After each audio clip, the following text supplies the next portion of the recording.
दोस्तों, आज की कहानी है बहू। मैं तुम्हारे कामों में कोई रोक टोक नहीं करूंगी। दोस्तों, कहानी शुरू करने से पहले अगर आपने हमारे चैनल को सब्सक्राइब नहीं किया है तो सब्सक्राइब कर लीजिए ताकि आपके पास पहुंचे हर नया वीडियो। लता बहुत खुश थी क्योंकि बेटे की शादी तय हो गई थी। खुशी की बात ही थी क्योंकि बहू घर में आ जाएगी और आगे परिवार बढ़ेगा। बहुत जल्दी समय बीतता चला जा रहा था और शादी का दिन भी आ गया। धूमधाम से विवाह हुआ और बहू घर आ गई। 2-3 दिन में सभी रिश्तेदार अपने अपने घर चले गए और बेटा बहू भी हनीमून के लिए चले गए। लता ने अपना घर संभाला, सब कुछ फिर से व्यवस्थित किया। वैसे ही वह हमेशा से घर की सार संभाल में बहुत रुचि लेती थी। एक कुशल गृहिणी रही, इसलिए खाना बनाने और सजावट में भी हमेशा उसकी प्रशंसा होती थी। देखने में सुंदर थी, पहनने ओढ़ने का भी शौक था, इसलिए सबको प्रिय थी। 2 बेटे थे। बड़े बेटे मुदित का विवाह था। लड़की पसंद करने की पूरी जिम्मेदारी उसने माता पिता पर ही छोड़ दी थी। लता और उसके पति सुरेश ने देख सुनकर रिश्ता तय कर दिया और फिर मुदित आयुषी कि आपसी बातचीत करा दी। दोनों ने स्वीकृति दे दी और विवाह हो गया। मुदित और आयुषी हनीमून से लौट आए और जिंदगी सामान्य ढंग से चलने लगी। मुदित के उसी शहर में नौकरी करने के कारण सभी एक साथ रह रहे थे। छोटा बेटा उदित भी घर में रहते हुए कंपटीशन की तैयारी कर रहा था। अगले दिन से मुदित को नौकरी पर जाना था। लता जब उठकर आई तब देखा आयुषी किचन में कुछ कर रही थी। उन्होंने कहा, आयुषी तुम बहुत जल्दी उठ गई। वह बोली, हाँ, आज मुदित को जल्दी ऑफिस जाना था, इसलिए ब्रेकफास्ट और लंच बनाने आ गई। आयुषी मुदित की पत्नी और घर की बहू थी, पर उसका बिना उनसे पूछे किचन में आकर नाश्ता खाना बनाना उन्हें ना जाने क्यों बुरा लग गया। बेटे ने भी कुछ नहीं बताया, अपनी पत्नी को ही बताया। कहने लगी, मुदित कुछ कम मसाले का खाना खाता है, पता नहीं वह ये नाश्ता खाएगा या नहीं। आयुषी बोली, मम्मी आप चिंता मत करिए, मैंने उनसे पूछ लिया था कि इन्हें कैसा खाना पसंद है, कम मसाले का ही खाना है। सीधे ढंग से कही गई बात सुनकर भी ना जाने क्यों लता को ऐसा लग रहा था जैसे बहू जवाब दे रही है। सुबह से ही उन्हें लगने लगा कि घर में उनका अधिकार कम हो गया। एक बार ये बात सोच लेने के बाद तो ना जाने कितनी बार उन्हें ऐसा लगता कि उनका अधिकार और कम होता जा रहा है।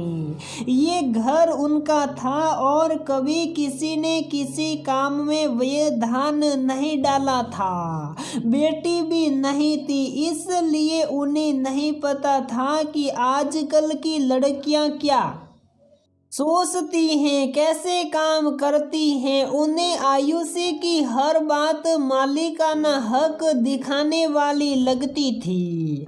लता का रंग गोरा था और ढंग से सजना संवरना आता था, इसलिए सुंदर लगती थी। आयुषी नाक नक्श के हिसाब से सास के बराबर सुंदर नहीं थी, पर बहुत आकर्षक ढंग से मेकअप करके और खुद पर सजने वाले कपड़े पहनकर सबका ध्यान अपनी तरफ खींच लेती थी। वह लता की ही पसंद थी, लेकिन लता को उसका हर काम में परफेक्ट होना ना जाने क्यों कुछ बुरा लग जाता था। ऐसा लगता था कि उनका मान खत्म हो रहा है। कभी कभी उन्हें लगता कि वह बहू से ईर्ष्या कर रही हैं और खुद ही लज्जित हो जाती थी। पर फिर कोई बात ऐसी हो जाती थी कि उनके मन में आयुषी के लिए सिड बन जाती थी। दिवाली का त्योहार आया। आयुषी के सभी आभूषण लता के ही पास थे, इसलिए वह उनसे मांगने आई। लता ने कहा, ठीक है, पहनकर फिर से मेरे पास रखवा देना। ये सुनकर सुरेश कहने लगे, उसके पहनने ओढ़ने के दिन हैं, जेवर उसके पास ही रहने दो। हर बार तुम्हारे पास मांगने आना सही नहीं है। आयुषी जेवर लेकर चली गई और लता मन ही मन गुस्से से जलने लगी। उसे लगा, मेरा तो कोई अधिकार ही नहीं है। लता दिवाली पर हमेशा पूरी कचौड़ी आदि खाना बनाती थी। इस बार आयुषी ने तरह तरह के नए पकवान बनाए, खाकर के सभी बहुत खुश हुए। छोटा बेटा उदित कहने लगा, भाभी आप पहले क्यों नहीं आ गई?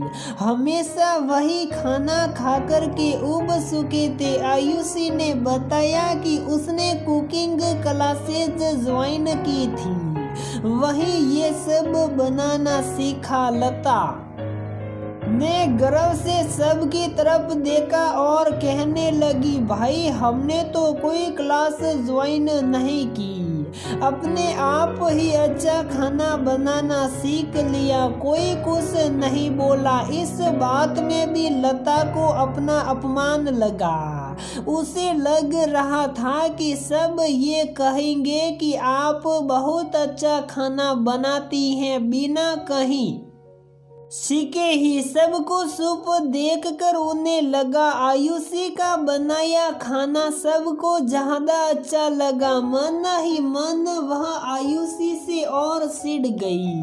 अब तक वह यही सोचती थी कि मैं सबको दिखा दूंगी कि बहू को कैसे रखा जाता है, लेकिन अब आयुषी की हर बात उन्हें अपना अपमान करती हुई लगती थी। चाहे वह घर को सजाए, फर्नीचर का स्थान बदले या कोई नया सामान लाए, उन्हें यही लगता था कि वह उनका अधिकार छीन रही है। बदले में वह आयुषी के प्रति कठोर होती जा रही थी। कठिन से काम करवाना, उसकी पसंद की आलोचना करके उसे नीचा दिखाना, पति और बेटों के सामने उसके काम में नुक्स निकालना लता की आदत बनती जा रही थी। सुरेश चुपचाप पत्नी का ये बदलाव देख रहे थे। उन्हें समझ में आ गया था कि लंबे समय तक घर की एक छत्र स्वामिनी बने रहने के कारण लता को आयुषी का स्वतंत्र व्यक्तित्व पसंद नहीं आ रहा। वह अपनी पसंद की बहू लाई थी और सोच रही थी कि बहू उनके अनुसार ही व्यवहार करेगी। आयुषी पढ़ी लिखी और हर काम में होशियार लड़की थी, इसलिए उसे लगता था हर काम के लिए सास से क्या पूछना, खुद भी काम किया जा सकता है। वह नहीं समझ पा रही थी कि यह सास को अपना अपमान लग रहा है। आयुषी ने अपनी कुछ सहेलियों को घर पर बुलाया था। सुरेश और दोनों बेटों ने बहुत खुशी से सुबह ही कह दिया था कि जो मंगाना हो तो बता दो, जिससे तुम्हारी सहेलियां खुश होकर जाए। लता कुछ कह तो नहीं सकती थी, पर मन ही मन गुस्से से भरी थी। आयुषी ने तरह तरह के पकवान माइक्रोवेव और एयर फ्रायर की सहायता से बनाए। सभी सहेलियां आ गई और मिल करके हंसी मजाक करती हुई बात करने लगी। लता सबको आनंदित देखकर सोचने लगी कि वह अपनी सहेली के घर चली जाए।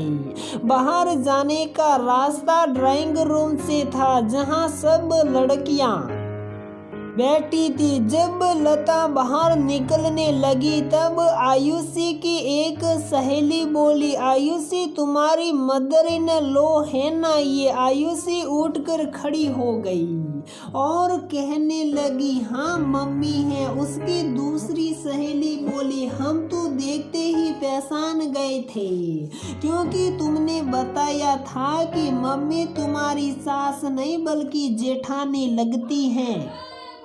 इतनी मेंटेन जो है। लता मन ही मन शौक पड़ी। आयुषी ने उसकी तारीफ की और वह भी उसकी पीठ पीछे।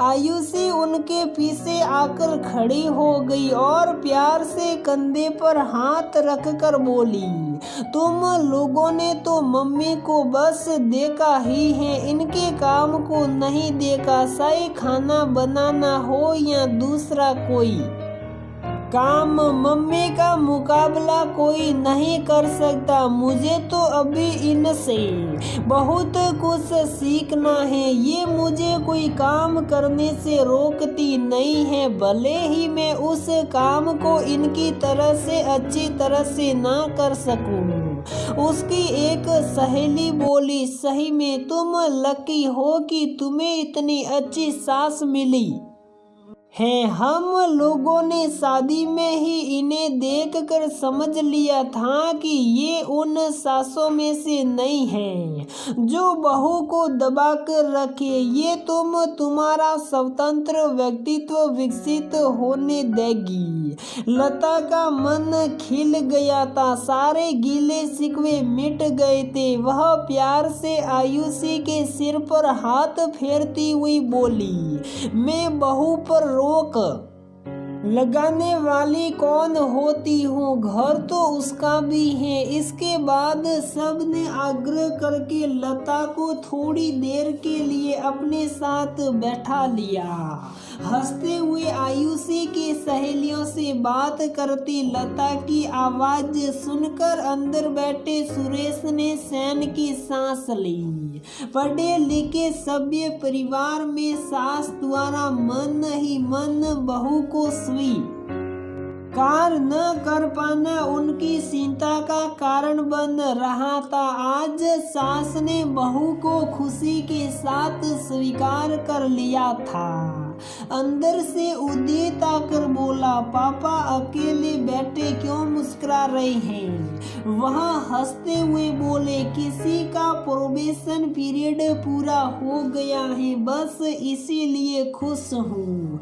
उदित भी हंसने लगा और बोला, जानता हूँ वह किसी भाभी है। दोनों मिलकर हंसने लगे और ऐसा लगा कि घर के सदस्यों को खुश देखकर घर की दीवारें भी मुस्कुराने लगी हो।